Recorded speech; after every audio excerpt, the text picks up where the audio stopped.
Hello दोस्तों, आपके अपने YouTube channel Bihari coaching classes के current affairs Monday to Friday IMP current affairs में हार्दिक स्वागत, अभिनंदन, वंदन है। दोस्तों, आज 14 अगस्त है और 14 अगस्त के दिन 14 अगस्त 1947 को पाकिस्तान आज़ाद हुआ था।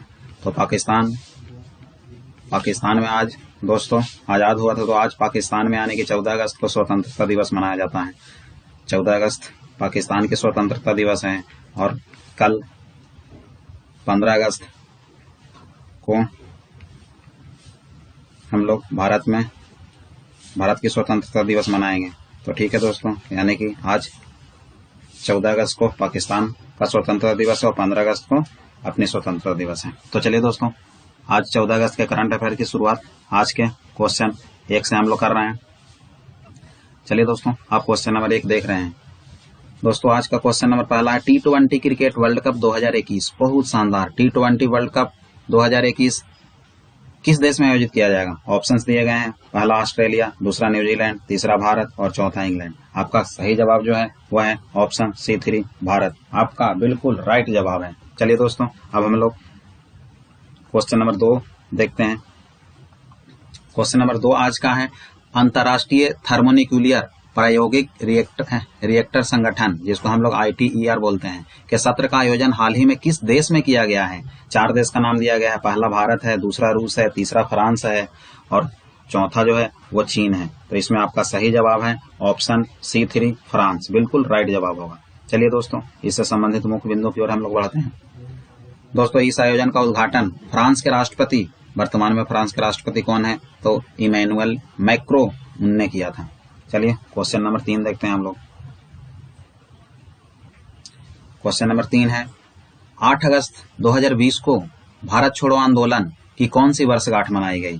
दोस्तों, भारत छोड़ो आंदोलन की शुरुआत कब हुआ था? तो आप जानते हैं 8 अगस्त 1942 को शुरुआत हुआ था। ठीक है, अब 8 अगस्त 2020 को कितना बरस हो गया, कौन सी वर्षगांठ मनाया गया है, ये आपको बताना है। तो यहाँ हम लोग घटा देंगे तो क्या आएगा? 78वां वर्षगांठ आएगा। ठीक है, घटाने के बाद तो आपका सही जवाब कौन है? पहला में है 80, दूसरा में 78, तीसरा में 92, चौथा में है 88। तो सही जवाब होगा B2 78वां। भारत छोड़ो आंदोलन की 78वां वर्षगांठ मनाया गया। चलिए, भारत छोड़ो आंदोलन से संबंधित मुख्य बिंदु हम लोग देखते हैं कुछ। देखिए दोस्तों, भारत छोड़ो आंदोलन की शुरुआत कब हुई थी? तो भारत छोड़ो आंदोलन की शुरुआत 8 अगस्त 1942 को हुआ था। भारत छोड़ो आंदोलन के दौरान 12 प्रमुख राष्ट्रीय नेताओं को महाराष्ट्र के अहमदनगर के जेल में कैद करके रखा गया था। 12 नेता थे, उसमें पंडित जवाहरलाल नेहरू का भी नाम आता है। इस आंदोलन के दौरान अहमदनगर के किले में कैद पंडित जवाहरलाल नेहरू ने अपना प्रसिद्ध पुस्तक द डिस्कवरी ऑफ इंडिया, ये बहुत इंपॉर्टेंट पुस्तक है, बहुत क्वेश्चंस पूछे जाते हैं। द डिस्कवरी ऑफ इंडिया के लेखक कौन है? तो पंडित जवाहरलाल नेहरू। और इस पुस्तक की रचना कहाँ की थी? तो महाराष्ट्र के अहमदनगर के जेल में की थी। चलिए अगला पॉइंट देखते हैं। भारतीय पुरातत्व सर्वेक्षण विभाग ने अहमदनगर किले को 2003 में ही राष्ट्रीय महत्व का स्मारक घोषित किया था। 2003 में राष्ट्रीय महत्व का स्मारक घोषित किया था। चलिए क्वेश्चन नंबर 4 देखते हैं। आज का क्वेश्चन नंबर 4 जो है वो है, विश्व स्तनपान सप्ताह कब मनाया जाता है? पहला ऑप्शन जुलाई के अंतिम सप्ताह में, अगस्त के प्रथम सप्ताह में, अगस्त के दूसरे सप्ताह में, अगस्त के तीसरे सप्ताह में। आपका सही जवाब ऑप्शन B2 अगस्त के पहले सप्ताह में मनाया जाता है। चलिए दोस्तों, मुख्य बिंदु देखते हैं हम लोग स्तनपान दिवस से। स्तनपान दिवस का मुख्य उद्देश्य जो है स्तनपान को प्रोत्साहन और समर्थन देना होता है। चलिए क्वेश्चन नंबर 5 देख ले रहे हैं। आज का क्वेश्चन नंबर 5 है, भारत में मत्स्य पालन सुविधाओं के लिए हाल ही में किस देश को ऋण सुविधा प्रदान की है? मत्स्य पालन सुविधाओं के लिए किस देश को ऋण दिया है भारत ने? उस देश का नाम बताना है। पहला है भूटान, दूसरा है नेपाल, तीसरा है श्रीलंका और चौथा है मालदीव। तो इसमें आपका सही जवाब जो है वो ऑप्शन D मालदीव सही जवाब होगा। मालदीव आपका बिल्कुल राइट आंसर है। चलें क्वेश्चन नंबर हम लोग बढ़ते हैं, मुख्य बिंदु देखते हैं 5 से संबंधित। भारत ने मालदीव इंडस्ट्रियल फिशरीज कंपनी, जिसको हम लोग बोलते हैं MIFCO, में मत्स्य पालन सुविधाओं के विस्तार के लिए मालदीव सरकार को 1.80 करोड़ डॉलर की ऋण सुविधा दी है। वो कौन दी है? भारत ने मालदीव इंडस्ट्रियल फिशरीज कंपनी को दिया गया है। चलिए क्वेश्चन नंबर 6 की ओर बढ़ते हैं हम लोग।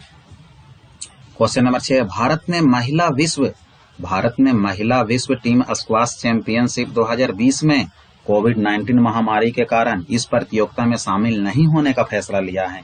यह प्रतियोगिता किस देश में आयोजित किया जा रहा है, उस देश का नाम बताना है आपका।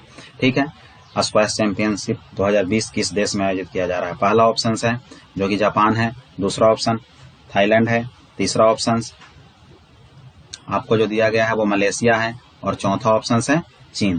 तो इसमें जो आपका सही जवाब है, राइट जवाब है, वो है ऑप्शन C3 मलेशिया, बिल्कुल आपका राइट जवाब है। चलिए अब हम लोग बढ़ते हैं, इससे संबंधित मुख्य बिंदु की तरफ बढ़ते हैं। देखिए दोस्तों, महिला विश्व टीम स्क्वाश चैंपियनशिप 2020 प्रतियोगिता 15 से 20 दिसंबर के बीच मलेशिया के कुआलालंपुर में आयोजित होना है, जो कि मलेशिया की राजधानी भी कहाँ है, कुआलालंपुर में स्थित है। मलेशिया के वर्तमान में प्रधानमंत्री महाथिर मोहम्मद जी हैं। मलेशिया की राजधानी कुआलालंपुर है और मलेशिया की मुद्रा का नाम है मलेशियाई रिंगिट। चलिए क्वेश्चन नंबर 7 की तरफ बढ़ते हैं। आज का क्वेश्चन नंबर 7 है, भारतीय औषध महानियंत्रक DCGI ने पुणे के भारतीय सीरम संस्थान को कोविड-19 वैक्सीन के मनुष्य पर तीसरे चरण की परीक्षण की अनुमति दे दी है। इस वैक्सीन का नाम क्या है वो आपको बताना है। वैक्सीन का नाम क्या है वो आपको बताना है। तो ठीक है दोस्तों, तो यहाँ पे पहला ऑप्शन दिया गया है कोवैक्सीन, दूसरा है कोरोनिल, तीसरा है JY-CoV-D और चौथा ऑप्शन जो दिया गया है वह है कोविशील्ड। तो आपका जो सही जवाब है वो है कोविशील्ड, ऑप्शन D बिल्कुल राइट जवाब है। चलिए दोस्तों, अब हम लोग इससे संबंधित मुख्य बिंदु देखते हैं। कोविशील्ड जो वैक्सीन है, यह वैक्सीन ब्रिटेन के ऑक्सफोर्ड विश्वविद्यालय और एस्ट्राजेनेका ने विकसित की है। चलिए क्वेश्चन नंबर 8, 13वां इंडियन प्रीमियर लीग यानी कि 13वां IPL 2020 का आयोजन किस देश में किया जाएगा वो आपको बताना है। 4 ऑप्शंस दिए गए हैं। पहला ऑप्शन आपका है दक्षिण अफ्रीका, दूसरा ऑस्ट्रेलिया, तीसरा भारत और चौथा है संयुक्त अरब अमीरात UAE। तो सही जवाब जो आपका होगा वो होगा ऑप्शन D4 संयुक्त अरब अमीरात, बिल्कुल राइट आंसर है। चलिए क्वेश्चन नंबर 9 देखते हैं हम लोग। क्वेश्चन नंबर 9 है, Mercedes racer Lewis Hamilton, Mercedes racer Louis Hamilton जिन्होंने हाल ही में संपन्न हुई फार्मूला 1 ब्रिटिश ग्रांड प्रिक्स 2020 का खिताब जीता है, वह किस देश के हैं, देश का नाम बताना है। पहला रूस, दूसरा फ्रांस, तीसरा अमेरिका, चौथा ब्रिटेन। आपका जो सही जवाब है क्वेश्चन नंबर 9 के लिए आप स्क्रीन पे देख रहे होंगे, जो कि सही जवाब ऑप्शन D4 ब्रिटेन आपका राइट जवाब है। चलिए जिसमें इस प्रतियोगिता में दूसरे स्थान पर जो रहे हैं वो रेड बुल के मैक्स वर्स्टाफेन रहे हैं, और ब्रिटेन का प्रधानमंत्री वर्तमान में कौन है, तो बोरिस जॉनसन है। वो किस पार्टी के हैं, तो कंजर्वेटिव पार्टी के। ये भी बहुत इंपॉर्टेंट है, ये पूछा जाता है किस पार्टी के बोरिस जॉनसन प्रधानमंत्री हैं ब्रिटेन के, तो कंजर्वेटिव पार्टी के। राजधानी ब्रिटेन के कहाँ है, लंदन है, जो कि विश्व का सबसे बड़ा शहर, विश्व का सबसे बड़ा शहर कौन सा है, लंदन है। विश्व का सबसे बड़ा शहर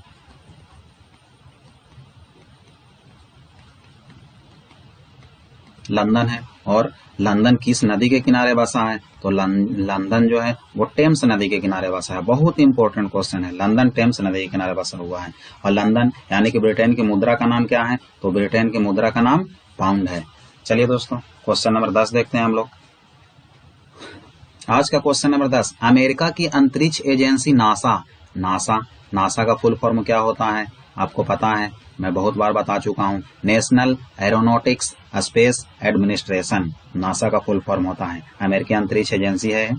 अमेरिकी अंतरिक्ष एजेंसी नासा ने किस ग्रह या उपग्रह के अध्ययन के लिए रोवर परसिवरेंस भेजा है। ये कौन सा उपग्रह या ग्रह के लिए भेजा गया है रोवर परसिवरेंस, उसको आपका नाम बताना है। पहला ऑप्शन है बृहस्पति, दूसरा शुक्र है, तीसरा चंद्रमा है, चौथा ऑप्शन हम लोग देखते हैं, चौथा मंगल है। तो इसमें जो सही जवाब आपका है वो ऑप्शन D4 मंगल, बिल्कुल आपका राइट जवाब है। चलिए दोस्तों अब हम लोग रोवर परसिवरेंस जो है वो 48 करोड़ किलोमीटर की यात्रा कर फरवरी 2021 में मंगल ग्रह पर पहुंचेगा और बहुत सारे नमूने लेकर 2031 में पुनः धरती पर वापस आ जाएगा। 2031 में वापस आएगा और वो जाएगा कब? तो फरवरी 2021 पे पहुंच जाएगा।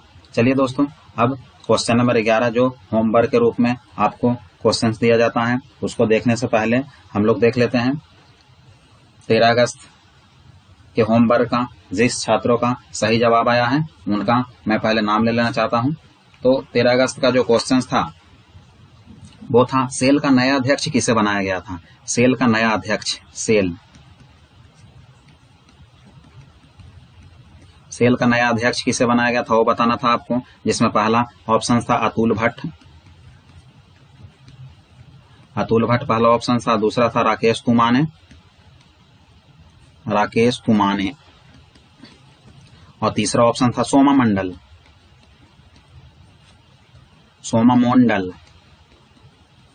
और चौथा ऑप्शन दिया गया था आपको विनोद राय।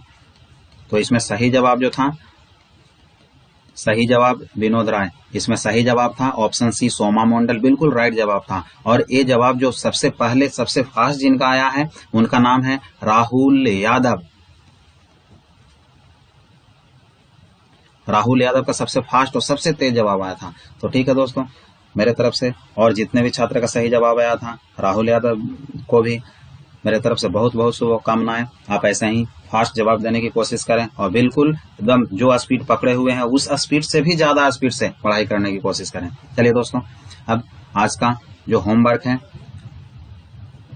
क्वेश्चन नंबर 11 जो होमवर्क के रूप में आपको दिया जा रहा है उसका फास्ट जवाब किनका सबसे पहले आता है उनका नाम जस्ट मैं 15 अगस्त के करंट अफेयर्स में लूंगा। तो चलिए हम लोग देखते हैं होमवर्क के रूप में जो क्वेश्चंस दिया जा रहा है, लेकिन आपको जवाब सबसे फास्ट देना है और फास्ट जवाब देकर अगला दिन के करंट अफेयर्स में अपना नाम लिखवाना है। तो चलिए दोस्तों देखते हैं क्वेश्चन नंबर 11।